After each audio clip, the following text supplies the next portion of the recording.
ಹೇಳ್ರಪ್ಪ ಇಲ್ಲಿ.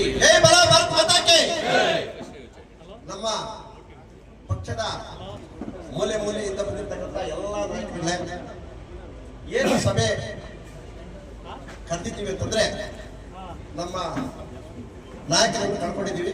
ಈಗ ಸಂತಾಪ ಸೂಚಿಸಿ ಈಗ ಏನಂತಂದ್ರೆ ಯಾವ ರೀತಿ ಮಾಡಬೇಕು ಸಭೆನ, ಯಾವ ರೀತಿ ಯಶಸ್ವಿ ಮಾಡಬೇಕು ಅಂತ ಚರ್ಚೆ ಮಾಡಬೇಕು. ಆ ಸಬ್ಜೆಕ್ಟ್ ಮೇಲೆ ಇವಾಗ ಮಾತಾಡಬೇಕಾಗಿದೆ. ನಾನು ತಿಳಿದ ಎರಡು ಮಾತಾಡ್ತೀನಿ. ಪ್ರತಿ ಗ್ರಾಮ ಪಂಚಾಯತಿಯಿಂದ ಕೂಡ, ಪ್ರತಿ ಹಳ್ಳಿಯಿಂದ ಕೂಡ ನಮ್ಮ ನಾಯಕರು ಏನು ನಮ್ಮ ಮತದಾನದಲ್ಲಿ ಭಾಗವಹಿಸಿದಂತ ನಮ್ಮ ಹಕ್ಕು ನಮ್ಮ ಲೀಡರ್ ಅಂತೇಳಿ ಅವನ್ನೆಲ್ಲ ಕರಿಬೇಕಾಗುತ್ತೆ. ಪ್ರತಿ ವಾರ್ಡಿಂದಲೂ ಬರಬೇಕಾಗುತ್ತೆ.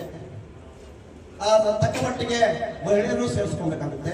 ಎಲ್ಲರೂ ಸೇರಿ ಭಾಗವಹಿಸಿ ಈ ಒಂದು ಕಾರ್ಯಕ್ರಮ ಯಾವ ಡೇಟ್ ನಲ್ಲಿ ಮಾಡಬೇಕಾಗುತ್ತೆ. ಅವರ ಕಾರ್ಯಕ್ರಮ 20ನೇ ತಾರೀಕು ಇರುತ್ತೆ, 20 ಇರುತ್ತೆ. ಅದಾದ್ಮೇಲೆ ಅದು ಮುಂಚೆನ ಏನು ಅನ್ನೋದ್ರ ಬಗ್ಗೆ ನೀವೆಲ್ಲ ದೊಡ್ಡ ದೊಡ್ಡ ನಾಯಕರು ಗುರುಗಳು ಎಲ್ಲರೂ ಎಲ್ಲ ಚರ್ಚೆ ಮಾಡಿ ಆ ಚರ್ಚೆ ನಿಗದಿತ ಡೇಟ್ಗೆ ಯಶಸ್ವಿಯಾಗಿ ಮಾಡಬೇಕು ಅಂತೇಳಿ ನನ್ನ ಸಲಹೆ ಕೊಡ್ತೀನಿ. ನನಗೆ ಗೊತ್ತಿದ್ದ ಮಾತ್ರ ಎಲ್ಲ ಕಾಂಗ್ರೆಸ್ ಅನ್ನ ಹಳ್ಳಿ ಪ್ರತಿಯೊಂದು ಹಳ್ಳಿ ಇದೆ, ಎಲ್ಲ ಹಳ್ಳಿಯಿಂದ ಕೂಡ ಬರೋ ಲೆವೆಲಲ್ಲಿ ಈ ಫಂಕ್ಷನ್ ಮಾಡಬೇಕಾಗುತ್ತೆ. ನೀವು ಎಲ್ಲ ಚರ್ಚೆ ಮಾಡಿ ಇಷ್ಟು ಹೇಳಿ